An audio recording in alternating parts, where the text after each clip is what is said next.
Sa mahigit 5,000 mga atleta mula sa iba't ibang panig ng mundo na sumabak sa VinFast Ironman World Championship sa Kona, Hawaii nitong Oktubre, 30 Pinoy at 2 sa kanila ang pambato ng Camarines Sur. Anila, ito na ang pinakamahirap na karera ng taon.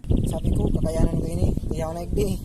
Kahit puhan, matapos ko ini dahil masupog kung mauli kitang hindi tayo na nagtapos, dapat tapusin.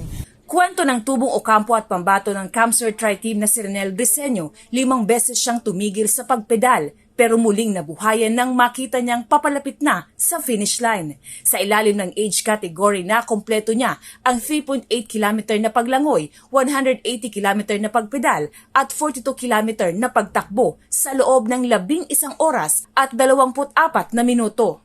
At nag-uwing wagi sa mga puso ng kanyang mga kababayan. All out na, tapos hawak ko pa yun ng bandera ng Philippines. Lahat nagpipinish. May bandera kasi, World Championship, halos buong mundo na, buong bansa, doon kayo maglalaban-laban.